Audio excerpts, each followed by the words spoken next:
너는 뭐 질문 먼저 해볼래? 틀린 거?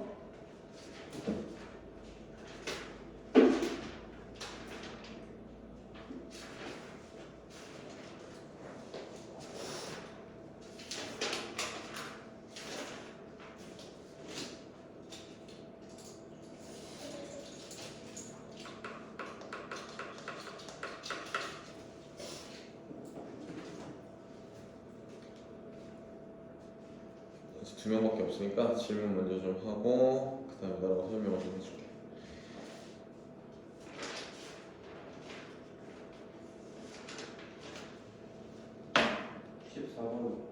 14번.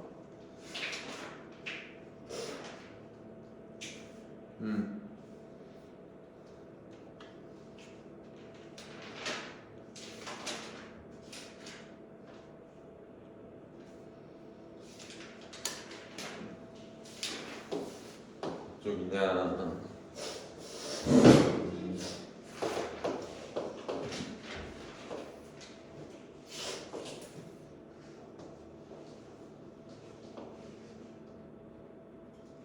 자, 보기의 기억에서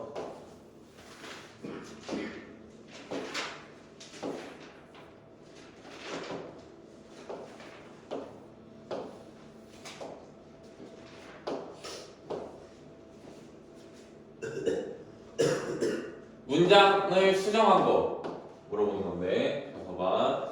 일단은 문장 수정할 때는 아래와 같은 사항 점검해야 된다 써 있는데,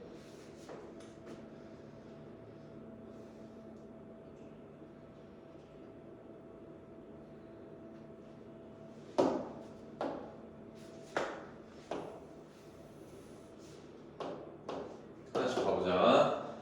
일단은 문장의 필수 성분이 다 갖추어져 있는가 이걸 물어보지. 그러면은 어떤 개념이 있어? 여기 문장에서 문장 성분이라고 하면 몇 개 있어? 7개 있는 거 아니야? 주어, 목적어, 주어 서술어 먼저. 주어 서술어, 목적어, 부사어, 관형어,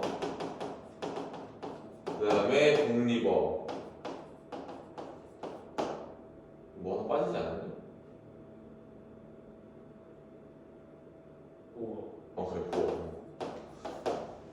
그래, 이렇게 7개 있는데, 이 중에서 필수 성분은 뭐야? 필수 성분.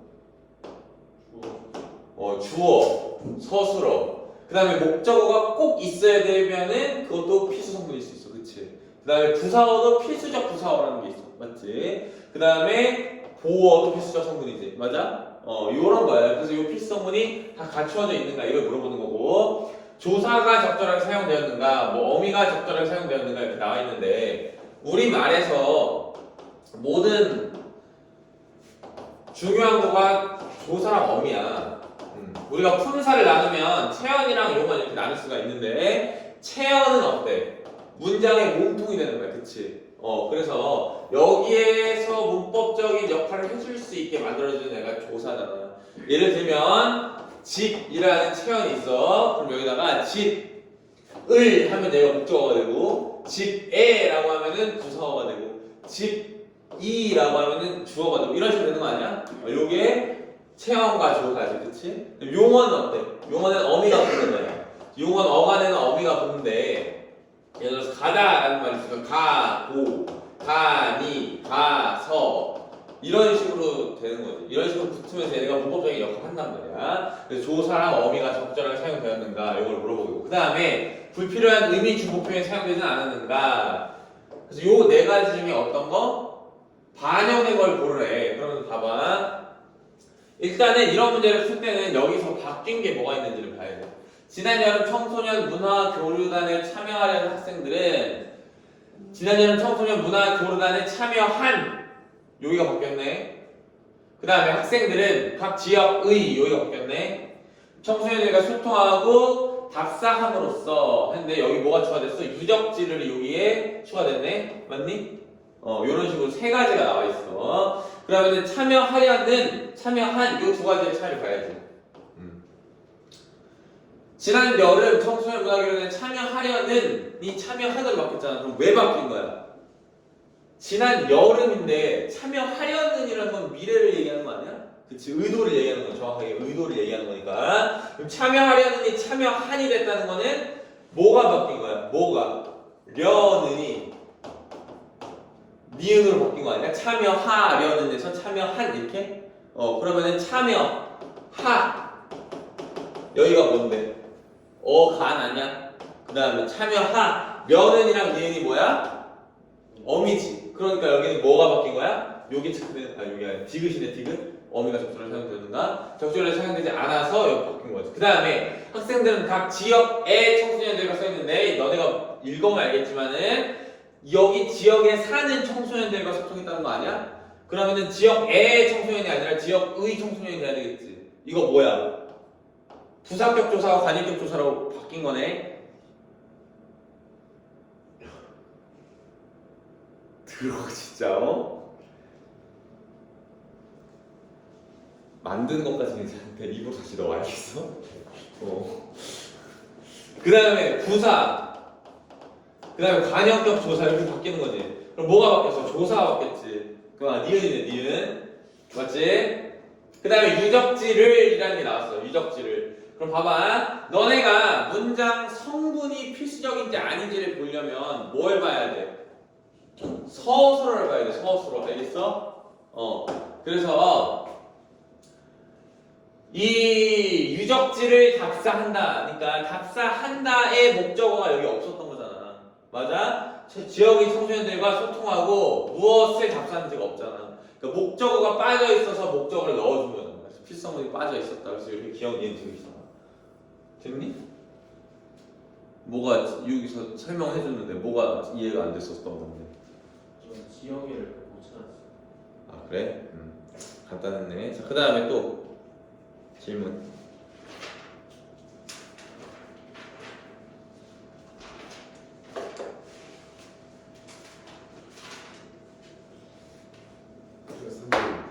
몇 번? 36번?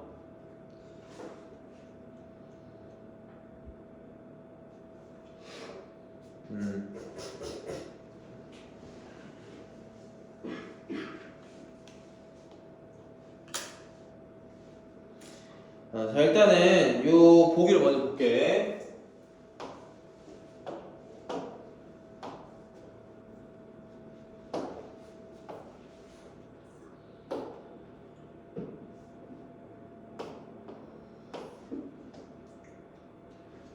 현대소설은 이렇게 보기 먼저 봐주는 게 상당히 좋다.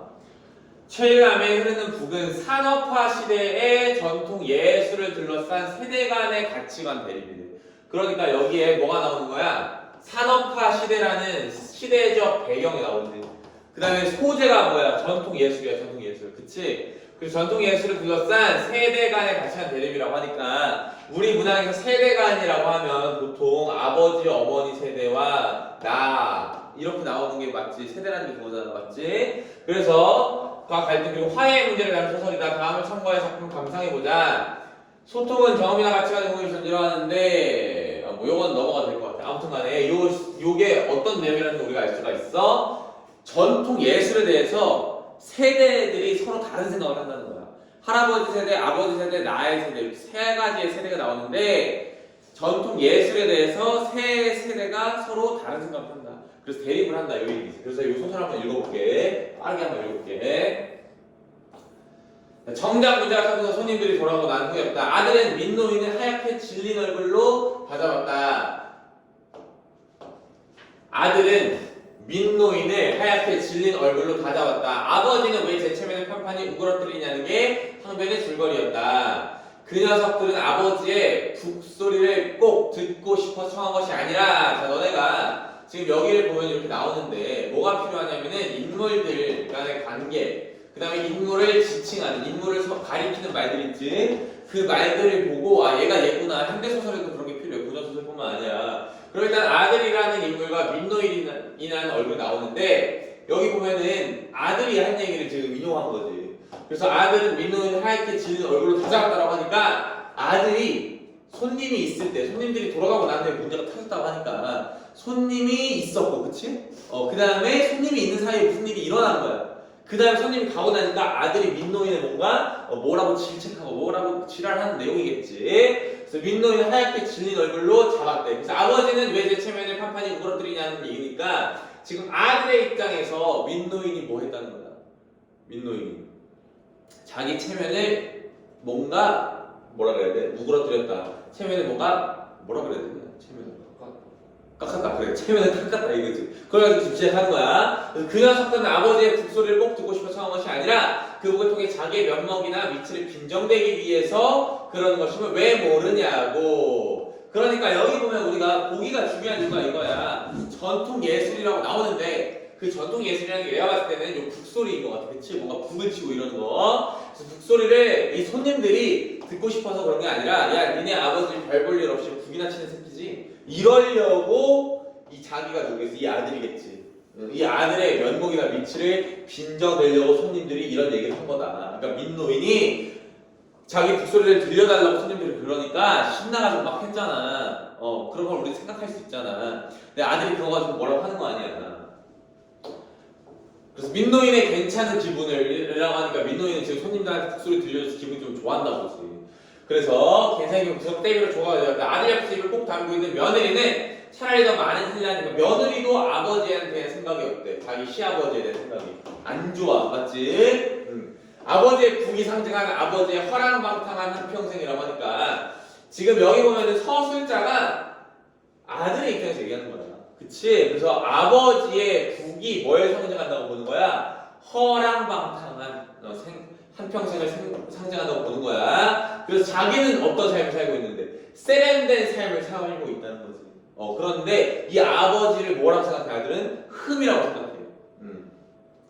하라는 공부는 작파하고 북을 메고 떨어다니며 아내와 자식을 모른 채한 미릭태, 민노인을 의미하는 거지. 한때는 아편쟁이로 어쩌고저쩌고 그와 아들의 반전을 따라서 오래 있을 수밖에 없었다라고 하니까 이 민노인에 대한 아들의 뭔가 적대적인 감정이 드러난다. 근데 그럴 만도 해. 우리가 보기에 왜? 공부는 안 하고 북 메고 돌아다니면서 아내랑 자식 여기서 나오는 아들이겠지. 저 모른 채 하면서 북 가지고 그냥 막 떠돌아다니면서 놀았으니까. 그래서 이 둘 사이가 서로 사이가 안 좋다 이런 걸 알 수가 있어. 더구나 시아버지의 그런 생애가 전적으로 무관한 며느리가 떼어버릴 수 없는 인연으로 맺어지고 있을지언정 자기를 몰붙게만 해서 형편에는 민노임은 이해하고 있었다라고 하니까 민노임은 지금 무슨 생각을 하고 있어? 며느리도 나의 이런 모습, 나의 과거를 좋아하진 않는구나 이걸 이해는 하고 있어. 자, 그 다음에 심지어 가늦게 아들네 집을 찾아온 영감을 대하던 마누라의 눈에도 마누라도 증오를 했대. 이런 왜냐면 아들을 버리고 젊었을 적에 막 떠돌아다녔으니까 할머니라고 나오니 할망구라고 나오니 마누라도 민노인을 싫어했다는 거야. 근데 할망구가 살아있던 시절은 미움과 영혼을 골고루 섞어가면서 어지간히 바람방이 고심해주고 견디기가 쉬웠는데 이제 할망구가 죽고 나서 혼자 남으니까 이 아들내미 집에서 살기가 어려웠다 이런 얘기를 하는 거지. 그 다음에 중략 나오면서 일단 요 1문단 여기 앞쪽 중략 이전의 내용들은 너네가 이렇게 정리할 수 있는 거야. 민노인의 내력과 아들의 대립이지. 요치를 파악하면 돼. 왜? 여기에 키워드는 뭐야? 북이지 북. 그 다음에 세대 갈등이지. 북은 보기에서 보면 뭐야? 전통 예술이지. 이런 식으로 키워드를 잡을 수 있다. 자, 너는 할아버지와 나와의 관계에 대해 특히 내가 취하고 있는 입장에 대단히 불만이지. 그럴 것도 없습니다. 자, 봐봐. 일단 봐봐. 여기 보면 너는 할아버지와 나와의 관계에 대해라고 하니까 우리 뭘 할 수 있어? 이 할아버지가 민노인이고 이 나는 뭐야? 아들이겠지. 이 둘이 서로 사이가 안 좋은 거에 대해서 굉장히 불만이지. 너는 이렇게 보는 거지. 민노인 아들, 그 다음에 여기 손자라고 해볼까? 손자? 요 정도로 볼 수가 있는데 요 정도로 볼 수가 있는데 여기에서 지금 얘네 둘이 지금 사이가 안 좋잖아. 그래서 얘가 얘한테 얘기하는 거야. 너 내가 할아버지를 못 살게 굴고 좀 냉대하는 게 너 불만이지? 그러니까 그럴 것도 없습니다. 할아버지에 대한 처지를 이해하면서도 그걸 그대로 저 연결시키고 싶지는 않고 그럴 필요도 없다고 생각하는 편이에요. 하니까 나는 뭐 굳이 아버지가 할아버지 싫어한다고 해서 나도 싫어하고 싶진 않다. 그러니까 얘가 기특하구나 이렇게 얘기해. 그리고 여기 처음 읽으면 니네가 무슨 생각할 수 있어? 아 정말 기특하게 생각하나? 이렇게 생각할 수 있어, 그치? 요것도 문제가 나왔잖아. 기특하구나. 그러니까 너만이라도 할아버지에 대해서 화해의 제스처를 보이겠다는 거냐 뭐냐? 지금까지 너의 행동을 보면 그런 추측을 가능케 하더라만 그것도 맞지 않는 말이에요. 도대체 할아버지와 저와는 갈등이 있었어야 맞죠? 라고 하니까 지금 얘는 뭐야? 왜 그렇게 할아버지를 못 살게 구냐 이런 거지. 나는 할아버지랑 잘 지내고 싶다. 그래서 니네끼리 아버지랑 할아버지랑 싸워도 있잖아. 나랑 할아버지랑 잘 지내면 그게 뭐 역사 아니겠냐. 이렇게 되게 있어 보이게 얘기해. 그러니까 아빠 입장에서 어때? 짜증나잖아, 그치? 아들놈이 내가 니보다 잘났다 이런 식으로 얘기하니까 그래서 이놈의 자식 네가 나를 숨겨야겠다는 거야? 하면서 뺨을 때려버려. 뺨을 이렇게 때려버려. 그러니까 너네가 여기 보면은 기특하거나 하는 게 진짜 기특하다고 하는 게 아니라 반어법이라는 거를 여기를 통해서 알 수가 있어. 그치? 진짜 기특한 거였으면 뺨을 왜 때렸겠어. 그치? 뺨 맞거든 할 말은 다 해. 아버지의 마음을 모르는 게 아니에요. 이런 식으로.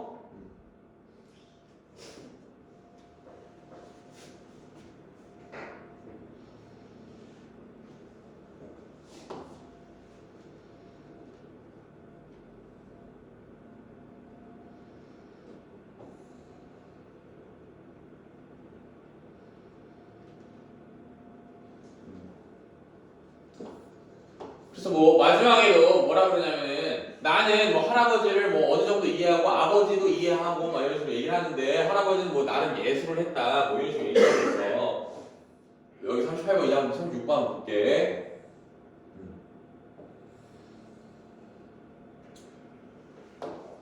성규의 아버지가 나 성규가 얘라는 거 알 수 있지? 그 손자라는 거 알 수 있어. 성규의 아버지가 민노인과 소통할 수 없는 것은 예술에 대한 가치관을 민노인과 공유하지 못한 데서 원인을 찾을 수 있겠다. 맞아요. 맞지. 맞는 거 나도 아는데 기다려봐.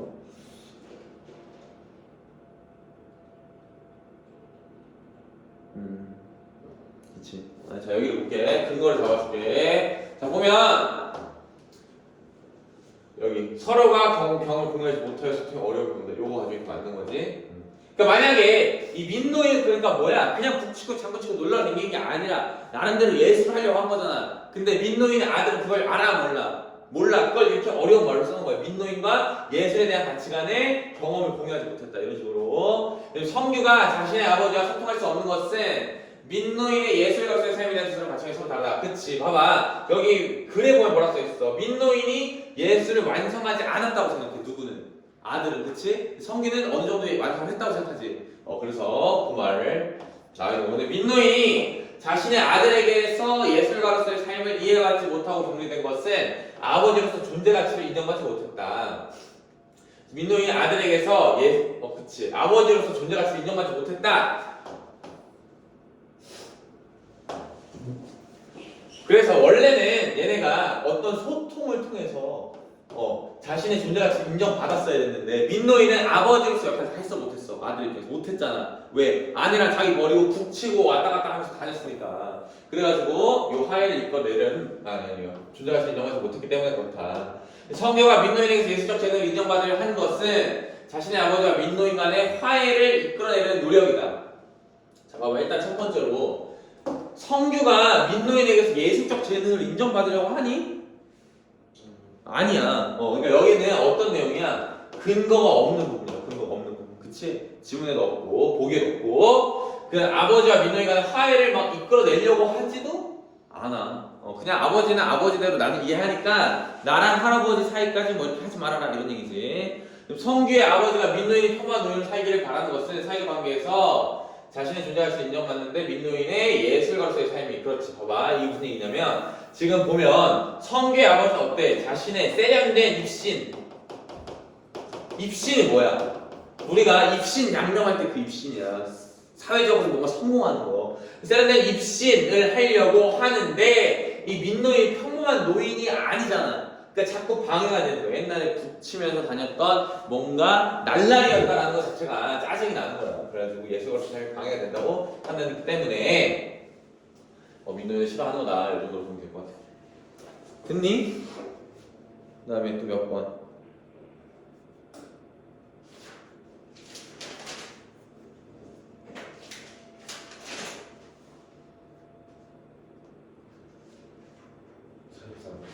44번.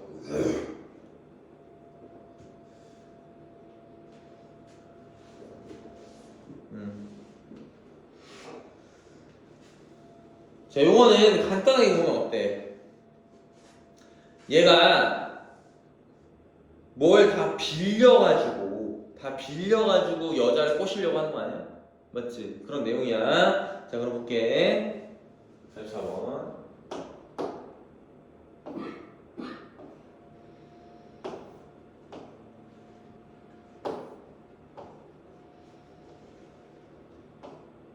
자, A를 한번 볼게. 그래요, 난 사기꾼입니다. 이 세상버스 잠시 빌렸죠. 돌려줘야 했습니다. 그러나 자신있게 내 것이다 라고 말할 수 있는가를 이런 식으로 얘기하니까 얘는 뭐에 대한 얘기야? 소유라는 게 뭐냐에 대해서 지금 질문을 던지고 있는 거야. 너네가 진정으로 가지고 있는 게 뭐냐? 어차피 죽을 때 다 죽고 가야 되잖아. 맞지? 그런 얘기를 하는 거야. 그 기억에서 미음을 감상하는 내용. 기억을 먼저 볼게. 하인, 아무 말 없이 책을 빼앗아 버린다.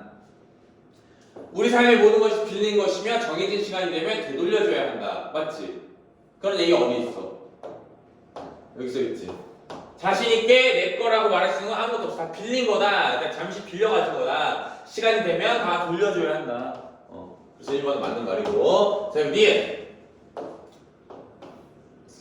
남자가 항의하자 하인은 무뚝뚝하게 자기 회중실 내밀어 보인다 하니까 영원히 소유할 수는 없다. 그냥 이거 그냥 내가 봤을 때는 기억, 니은, 디귿, 리을, 미을 써있는데 사실 A의 내용이 엄청 중요한 것 같은데? 맞지? 그 다음에 디귿 봐봐. 남자가 소유한 모든 것이 사실은 빌린 것이라는 말을 듣고도 그 말을 거짓으로 생각해 받아들이려 하지 않는다. 디귿은 벌써 있어.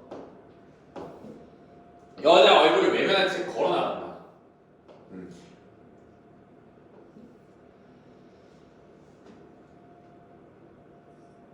뭐가 틀린 거야? 남자가 소유한 것이 모든 것이 사실은 빌린 것이라는 말을 들었지. 그러면은 이 말 자체를 거짓이라고 생각하는 건 아니잖아. 그 말을 믿잖아. 오히려 그것 때문에 실망해서 나가는 거 아니야? 그래서 여기가 틀린 거지. 그 말을 거짓이라고 생각하여 여기가 틀린 거야. 자, 리얼. 넥타이를 빌렸었던 남성 관계에 대해서 너네가 이런 거 풀 때 있잖아. 여기만 보지 말고 이 앞뒤를 같이 보라고 내가 맨날 얘기하지.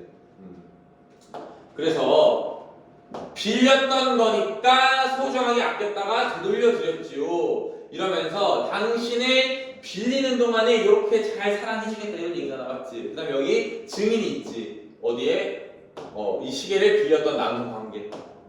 그래서 맞는 말이라고 보면 될 것 같아. 하인의 폭력적인 행동에 무기력하게 당한 남자를 외면하지 않음으로써 빈털터리가 된 남자에 대한 영민. 그치. 막 얘가 걷어 차이고만. 그러니까 불쌍해가지고 포옹해주고 이렇게 하는 거지. 됐니? 그 다음에 정우이 또 질문할 거 없어?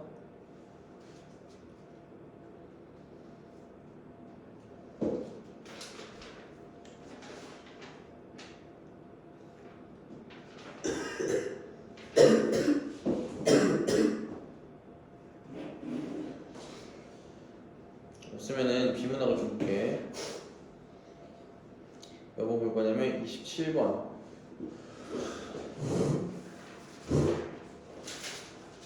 아, 21번 먼저 보자. 21번부터.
독서 지문을 좀 볼게.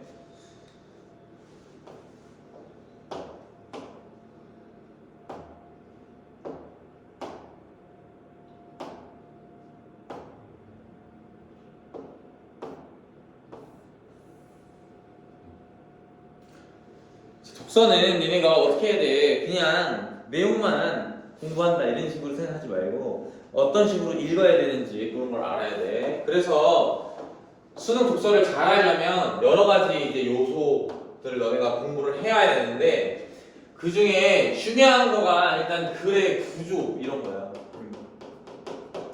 그래서 요거는 너네가 왜 중요하냐면은 예측하면서 읽어야 되기 때문에 중요해.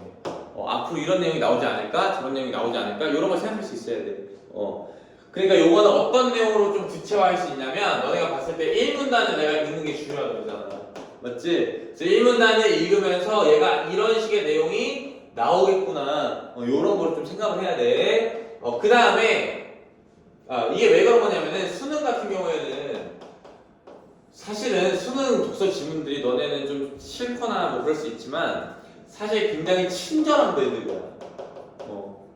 어떤 식으로 얘기를 할지 다 1문단에 적어준단 말이야. 알겠어? 물론 꼭 다 그런 건 아니지만 대부분은 그래. 그래서 요런 방법, 선생님이 1문단을 읽으면서 요런 식으로 예측을 하면서 읽는구나. 꼭 1문단이 아니더라도 요런 내용들을 보면서 앞으로 이런 내용이 나오겠구나 생각을 하는구나. 그런 거를 열심히 봐야 되고 두 번째는 뭐야? 배경지식이야.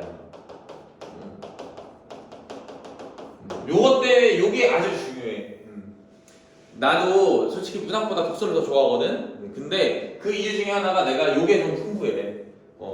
그래서 너네는 그냥 너네가 하기 힘든 생각들도 나는 하면서 알려준단 말이야. 알겠지? 그러니까 너네가 그냥 그런 얘기 듣고 저런 얘기를 알아두면은 내가 비슷한 글을 읽을 때 도움이 되겠구나 이렇게 알면 돼. 그 다음에 뭐가 있어? 어휘력. 요 세 가지가 이제 내가 좀 중요해. 독서를 할 때. 그래서 어휘력은 너네가 뭐라 그래야 될까? 영어 같은 거는 모르는 단어 있으면 다 찾아보지 않냐? 그치? 다 찾아보잖아. 근데 독서 할 때 너 찾아보냐? 도경아? 사전 찾아본 적 있어? 없지. 그냥 우리말이니까 이런 거 안 하지.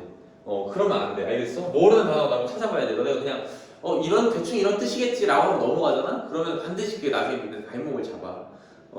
그 중에 또 하나가 뭐냐면은 여기에 나오는 말인가? 여기서 나오는 말인가? 이해관계란 말이 있거든? 나는 당연히 고 2, 3쯤 되면 알 거라고 생각했어, 이 말을. 이해가 안 돼. 너랑 나는 이해관계가 다르다 하면 이 이해가 무슨 뜻이야? 이해한다는 뜻이야? 아닌 건 알아? 이게 아닌 건 알아? 넌 알아? 무슨 뜻인지? 무슨 뜻인데? 잘은 몰라? 말로 설명 못하겠어. 이게 우리말은 한자어가 많다 보니까 손해와 이익이라는 뜻이야. 서로 손해와 이익을 주고받는 관계라는 뜻이지. 너랑 나는 이해관계가 다르다 이거 무슨 뜻이야?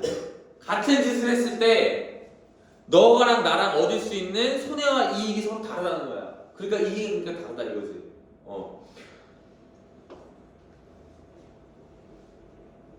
그 다음에 뭐 이런 말도 있어. 이런 단어. 결구하다. 결구하다는 무슨 뜻이야? 연결짓는다는 뜻. 연결짓는다. 알겠어? 이런 단어들이 너네가 모르는 단어들이 꽤 있더라고. 그래서 이런 거 좀 찾아봐라. 알겠지? 내가 물론 짚어주긴 하겠지만 너네 스스로 모르는 단어를 좀 찾아볼 필요가 있다. 자, 볼게. 산업화에 따라 사회가 분화되고 이런 것도 봐봐. 분화 무슨 뜻이야? 분화되었다는데 분화. 나눠졌다는 뜻이야, 그치? 사회가 많이 나눠졌다. 옛날에는 나눠져 있지가 않았어. 이거 내가 설명해줄게. 사회가 분화되고 개인이 공동체적 유대는 뭐야? 유대. 서로 뭔가 끈끈하게 이어져 있는 거야. 예를 들면 너네 이렇게 하면 돼. 산업화 이전에는 어떤 사회였어? 지금 산업사회라 치면 산업화 이전에 무슨 사회야? 사람들이 공장이 아니라 뭘 하면서 먹고 살았어? 농사 지으면서 먹고 살았던 거 아니야? 농사 지으면서 먹고 살았지. 그 농경사회잖아. 농경사회는 공동체적 유대감이 중요해 안 중요해? 중요해. 왜? 혼자서 농사 못 지어. 그렇잖아. 그래서 너네 그런 거 몰라? 왜 서양 애들은 공동체적인 의식이 우리 동양보다 어때? 약하지 않아? 그 왜 그런 건지는 물론 해석이 굉장히 다양할 수 있지만 그 중에 하나가 주식이 다르기 때문이라는 게 있어. 서양 애들은 주식으로 뭘 먹어? 우리는 뭐 먹어? 주식으로 동양 애들은 쌀. 쌀은 뭐 재배하면 나오는 거야? 벼. 얘네들은 밀이지. 밀로 빵 만들어 먹잖아. 벼는 있잖아. 농사가 오지게 어려운 애야. 물 이만큼 해가지고 논에 일단 만들어. 그치? 물 채워. 그냥 모내기 한다고 여기다 막 심어. 이거 혼자서 절대 못하거든? 사람이서 여러 명이서 막 이렇게 해가지고 모내기 해야 되고 서로 도와줘야 된단 말이야. 그러니까 끈끈할 수밖에 없지. 근데 밀은 어때? 너네는 모르겠지만 밀은 그냥 대충 뿌리면 막 지 혼자서 자라. 그러니까 애들은 개인주의적이고 서로 막 공동체적으로 막 끈끈할 필요가 없는 거야. 알겠지?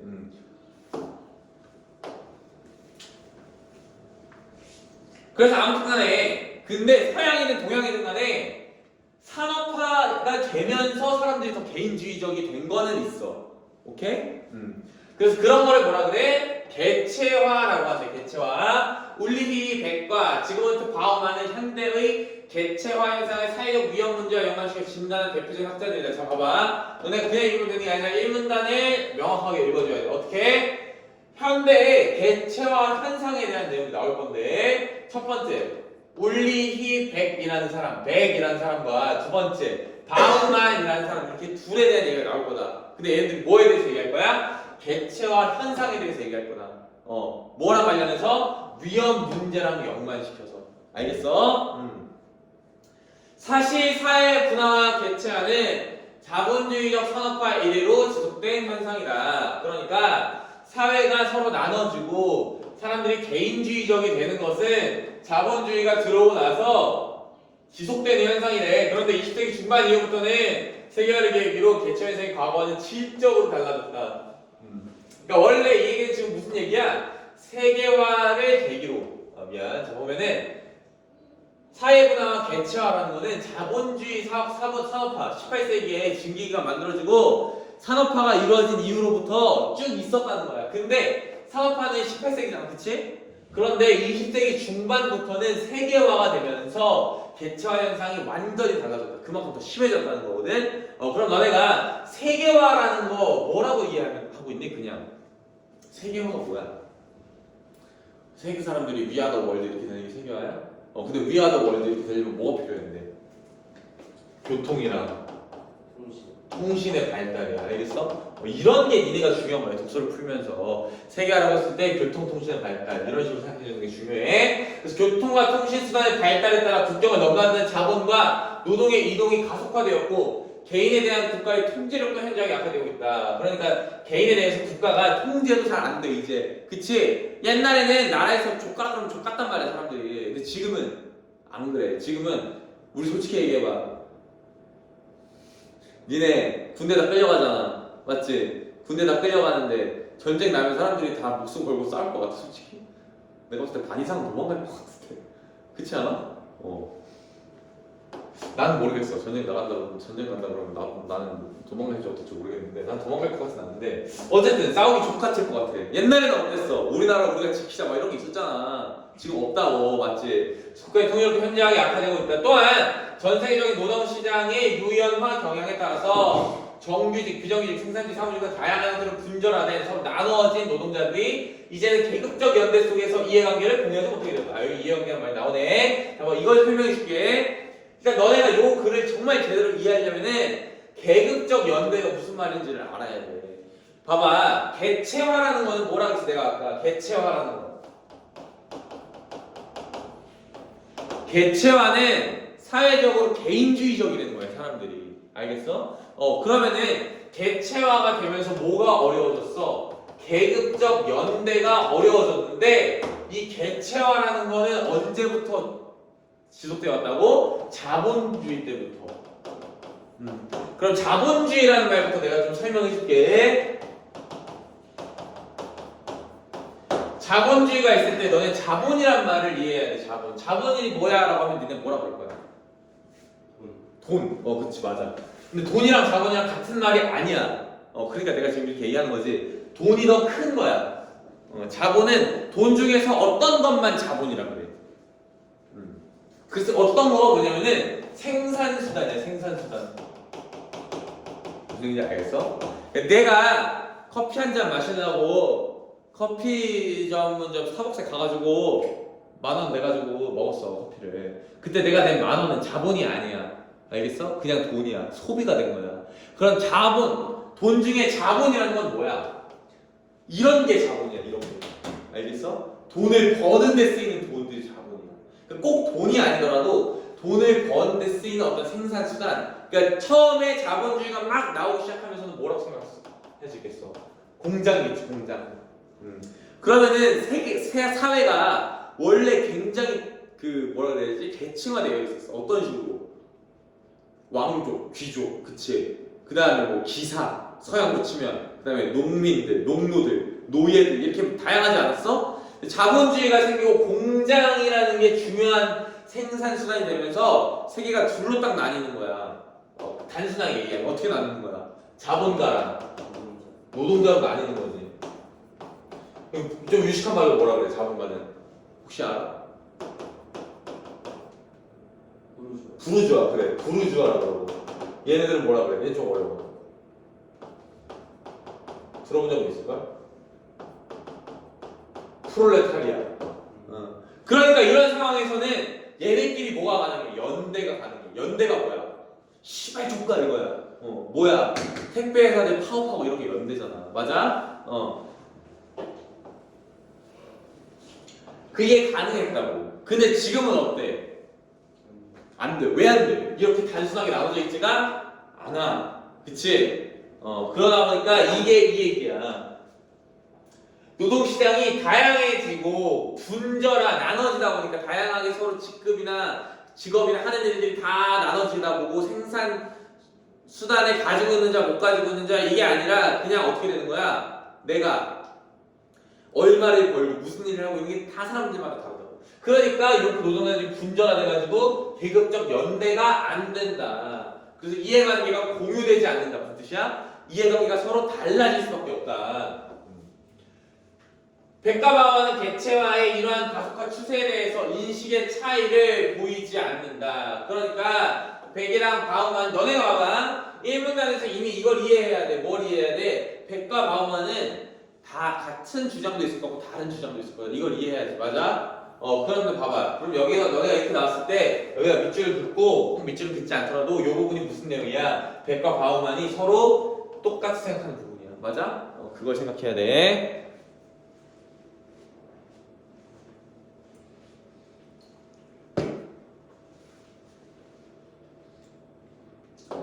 그러니까 얘네들이 공통적으로 인정하는 건 뭐야? 이 개체화가 계속 빨라지고 있다는 거야. 맞지? 그런데 현대의 위기와 관련해서 그들이 개체화를 바라보는 시선은 사뭇 다르다. 현대의 위기와 관련해서 개체화 자체가 빨라지고 있다는 거는 걔네가 똑같이 생각하는데 현대의 위기와 관련해서 그들이 개체화를 바라보는 거예요. 개체화가 현대의 위기랑 어떻게 관련이 되는지는 서로 다르게 생각한대. 먼저 배는 먼저 이런 말들도 니네가 잘 알아줘야 되는 말이야. 알겠어? 입장 1에 대해서 설명하겠다는 거야. 먼저라는 거야. 먼저 백은 과학기술에 의도하지 않은 결과로 나타난 현대의 위기가 개체화와는 별개다. 그러니까 여기에서 살짝 설명이 나와. 현대의 위기라는 거는 다양한 위기야. 맞아? 뭐 계급 갈등일 수도 있고 성별 갈등일 수도 있고 세대 갈등일 수도 있고 지구온난화일 수도 있고 맞지? 여러 가지란 말이야. 근데 과학기술에 의도하지 않은 결과로 나타난 현대의 위기가 사람들이 개인주의적이 되는 거랑은 상관이 없는 거래. 그래서 백은 핵무기, 원전 노출 사고, 환경재난 등 이러한 위험이 현실화될 가능성이 있는데도 삶의 편의와 풍요를 위해 이를 방치함으로써 위험이 체계적이고 형식적으로 존재하게 된 현대사회를 위험사회라고 규정한 바가 있다. 그러니까 백은 이 현대사회를 뭐라고? 위험한 사회. 이 위험이 항상 있는 거야. 맞잖아. 지금도 갑자기 정원이가 개빡쳐가지고 핵을 터뜨릴지 안 터뜨릴지 어떻게 하냐고. 맞지? 위험사회잖아. 그 다음에 지금 또 태풍 올라오고 있는 거 알아? 또 태풍도 올라오고 있대. 점점 태풍이 가면 갈수록 세진대. 못 참겠어 그거를? 미치겠네 진짜. 근데 지금 찍고 있어가지고 딴소리 좀 안 하려고 하니까.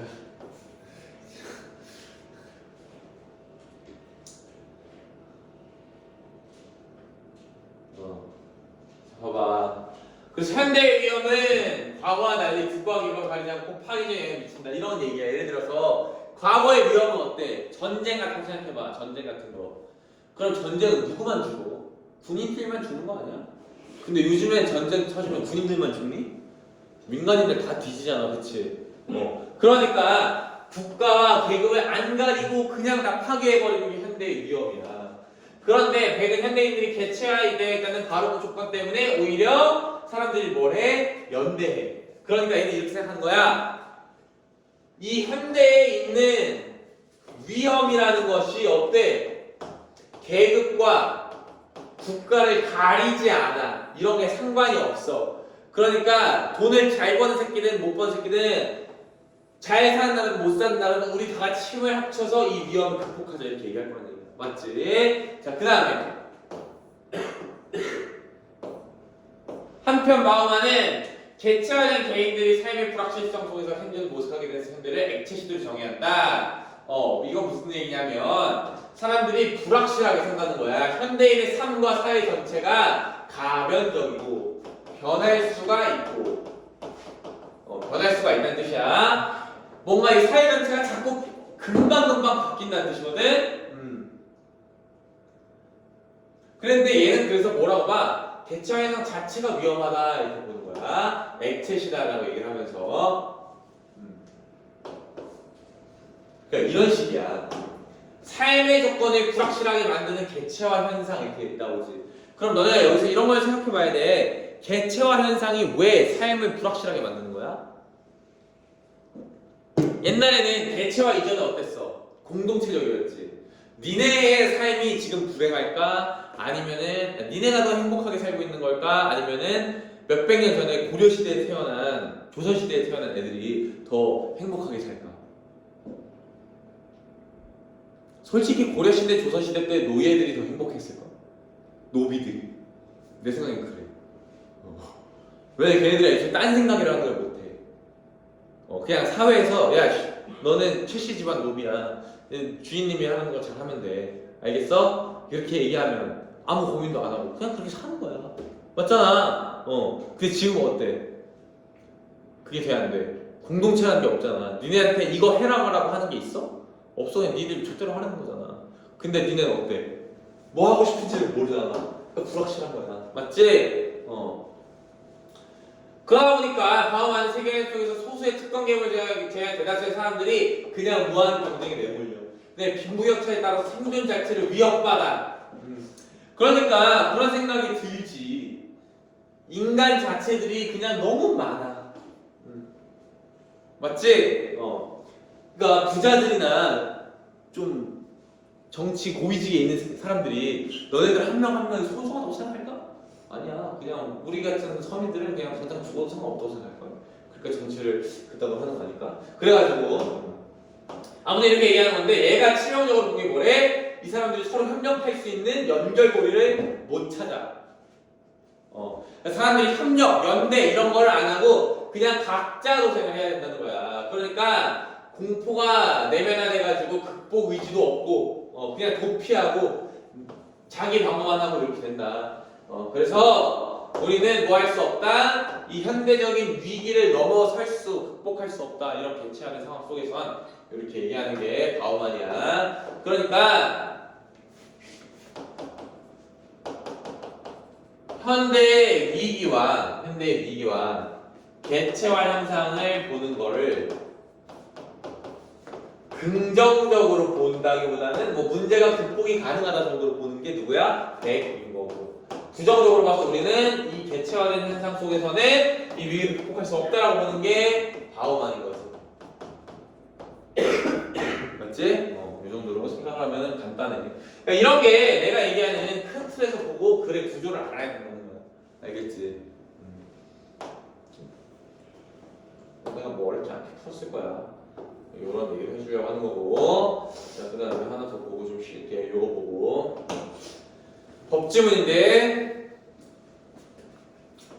사회 구성원들이 경제적 이익을 추구하는 과정에서 불법 행위를 감행하기 쉬운 상황일수록 이를 억제하는 데에는 금전적 제재 수단이 효과적이다. 자, 봐봐. 너네가 경제적 이익을 추구한다. 돈을 벌려고 한다는 걸 쉽게 얘기하면 돈을 벌려고 하는데 불법 행위를 감행하기 쉬운 상황일수록 내가 며칠 전에 보이스피싱 전화가 왔어. 그럼 내 이름을 알더라. 김민영 씨 맞으세요? 그래가지고 서울 남부지검이에요. 그래서 내가 우편으로 보내달라고 그랬더니 존나 당황하더라. 검찰은 절대 전화를 안 건데. 아니? 너네? 뭐 그런 거 안 좋겠지. 근데 그 와중에도 살짝 뭐지 싶긴 하더라. 왜냐면 내 이름을 아니까. 아무튼 간에 그런 식으로 사기를 칠 수 있는데 맞지? 그런 상황에서 이걸 억제하는데 뭐가 좋아? 돈을 벌금을 내게 하는 게 중요하다는 거지. 그래서 여기는 뭐가 나오겠어? 이 금전적 제재 수단에 대한 얘기가 나오겠지. 현행법상 불법 행위에 대한 금전적 제재 수단에는 민사적 수단이 이런 식으로 나오는데 너네가 요 정도는 머릿속에 있어주면 좋아. 이 배경 지식이. 여기 먼저 읽어볼게. 불법 행위에 대한 금전적 제재 수단에는 민사적 수단인 손해배상, 형사적 수단인 벌금, 행정적 수단인 과징금이 있대. 그러면은 너네가 법에는 이런 층위가 있구나. 첫 번째 민사, 형사. 요 두 가지가 제일 중요하고 하나를 더 추가하자면 행정이야. 행정. 보면 민사라는 말은 뭐야? 개인과 개인이 싸울 때 우리 민사라는 말을 써. 맞니? 형사는 뭐야? 개인과 국가가 싸우는 거야. 맞지? 그래서 국가가 너 법을 어겼어 이래가지고 벌을 줄게 하는 게 형사야. 행정은 뭐야? 행정. 행정은 뭐라고 봐야 되냐면은 어떤 일과 관련된 거라고 보면 돼. 그러니까 형사는 정말로 뭔가 범죄랑 관련이 있는 거고 행정은 범죄라는 느낌보다는 기업에서 지켜야 되는 규칙 같은 게 있겠지. 맞아? 예를 들면 쓰레기는 이런 식으로 버리면 안 되고 저런 식으로 버리면 안 되고 이런 규칙을 어겼을 때 뭐 범죄, 뭐 살인이라든지 협박이라든지 폭행 이런 거랑 좀 느낌이 다른 거지. 이런 걸 했을 때 요거를 바로잡고자 하는 게 행정이야. 행정. 그래서 여기 보면 글에 뭐라고 써있냐면 민사적 수단인 손해배상은 너네가 말만 딱 봐봐. 단어 하나만 보고 무슨 뜻일까 여기서 생각하는 게 중요하거든. 손해배상. 손해. 개인이 개인한테 입힌 손해를 배상해 주는 거야. 그럼 이거는 뭐의 목적이 있는 거야? 뭐의 목적이 있는 거야? 이 피해를 입은 개인을 도와주겠다는 거 아니야? 그래서 피해자의 구제 이렇게 되는 거야. 피해자 구제. 얘는 벌금이래. 벌금. 벌금은 뭐야? 벌로서 부여하는 돈이지. 그러니까 얘는 징벌의 의미가 있는 거야. 징벌. 쟤를 벌을 줘야겠다. 나쁜 짓을 했으니까 쳐 맞아야겠다. 이렇게 하는 게 벌금이야. 그다음 행정은 뭐야? 과징금이래. 돈을 내는 건 똑같은데 얘는 뭐라고 써 있어? 위반 상태의 시정이라고 그러거든. 시정은 고친다는 뜻이야. 고친다. 그래서 뭔가 법을 지키고 있지 않은 상태를 고치겠다라는 게 과징금의 목적이다. 이렇게 보면 돼. 그래서 너네가 요 세 가지 틀은 항상 머릿속에 있어주면 좋아. 알겠어?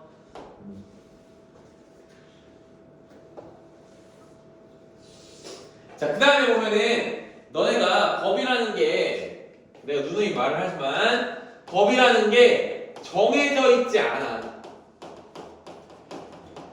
알겠어? 요걸 좀 이해해야 돼. 그래서 법에는 다양한 입장들이 있어. 입장이 있고 다양한 해석이 있고.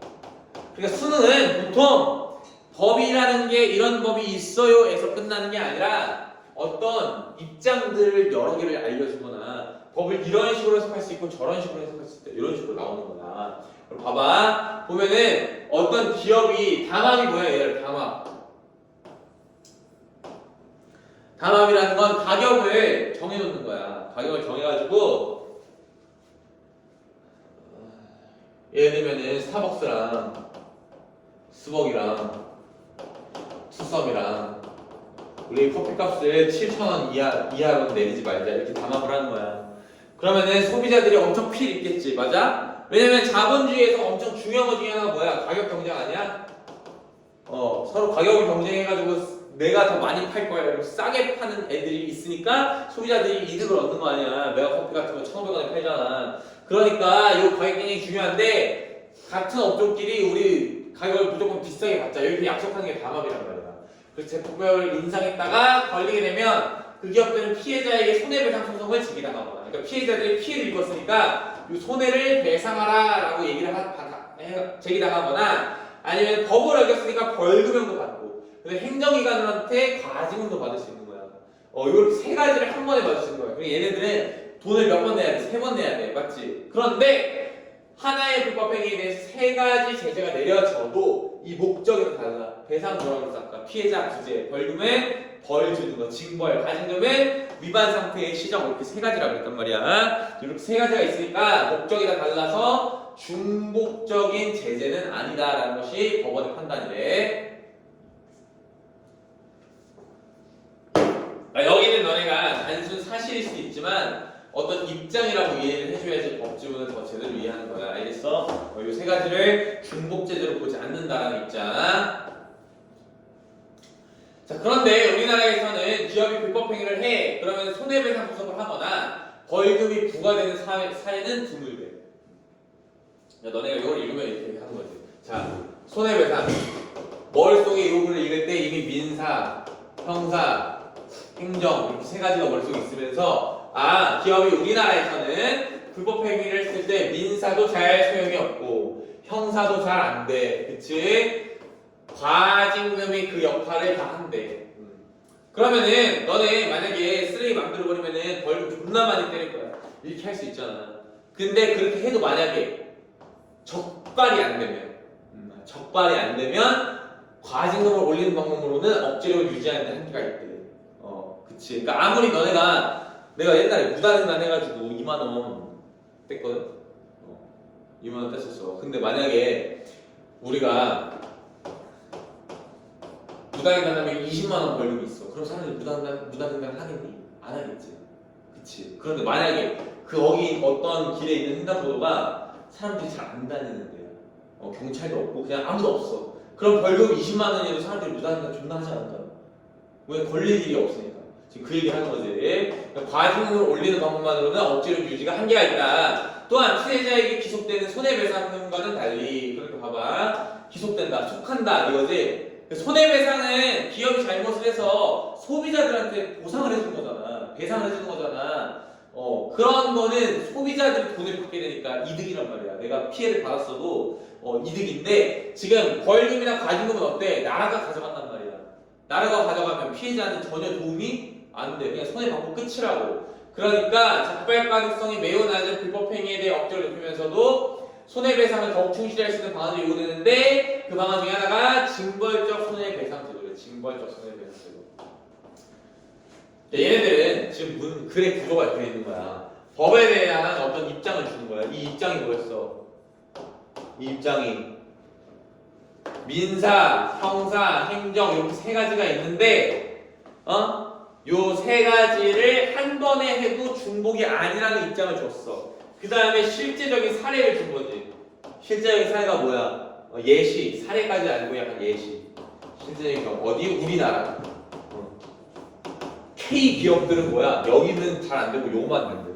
근데 요거만 되면 문제가 뭐야? 피해자 구제가 안 되는 게 문제잖아. 그러니까 여기에 뭐가 있어? 문제가 있어. 문제 어떻게 해결해야겠지. 그래서 문제를 해결할 수 있는 방안을 나와요. 그래서 이 해결할 수 있는 방안이 뭐야? 징벌적 손해배상 제도. 그러니까 손해배상을 해주긴 하는데 벌금도 따로 더 받겠다는 거거든. 한번 읽어볼게. 이제는 불법행위 피해자가 손해에게 해당하는 배상금에다가 가해자에 대한 징벌의 성격이 가미된 배상금을 더하여 배상받는다. 자, 너네가 봐봐. 이런 게 중요해. 이 글을 읽을 때 생각을 해야 되는데, 상상을 해야 되는데, 피해자가 손해에게 해당하는 배상금. 예를 들면 기업에서 사기를 쳐가지고 니네가 중고차를 사러 갔어. 그래서 3천만 원짜리 중고차인데 3천만 원 비싸다. 1,500만 원짜리 차를 너네가 사기를 해가지고 2천만 원을 샀어. 그럼 손해가 얼마야? 500만 원이지. 너네가 손해배상 청구 소송을 해가지고 이 500만 원을 받아. 그러면은 원금 보전은 됐지. 우리가 손해 받은 만큼 됐지. 이게 뭐야? 손해배상금이야. 말 그대로 나의 손해를 배상해 줬어. 내가 500만 원 손해 본 걸 배상해 준 거야. 그런데 여기에 더해가지고 뭘? 징벌의 성격이 가면 배상금을 또 받을 수 있게 하는 게 뭐야? 징벌적 손해배상제도예요. 그러니까 너네 헷갈리면 안 되는 게 이렇게 하고 여기다가 벌금이나 과징금을 준다는 게 아니라 애초에 손해배상금을 또 준다는 거야. 누구한테? 그러니까 이건 누구한테 가는 거야? 소비자한테 가는 거지. 피해자한테 가는 거지, 정확하게 얘기하면. 알겠어?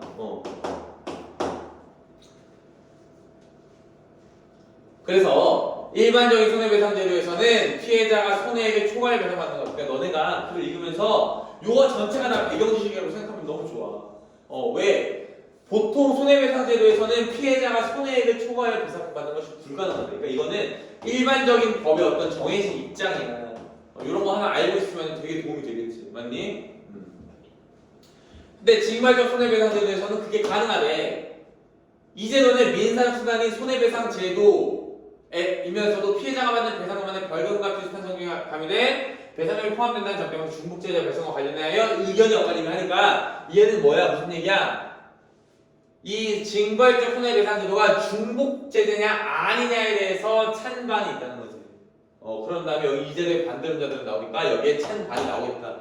맞지? 이 제도의 반대론자들은 이게 횡재라고 본대. 뭐가? 내가 500만 원 아까 손해를 봤는데 만약에 판사가 나한테 100만 원 더 주라고 그랬어. 그럼 너네 무슨 생각할 수 있겠어? 사기당하는 거 개이득이다 이렇게 생각할 수 있어 없어? 그렇게 생각할 수 있잖아. 100만 원 벌었잖아.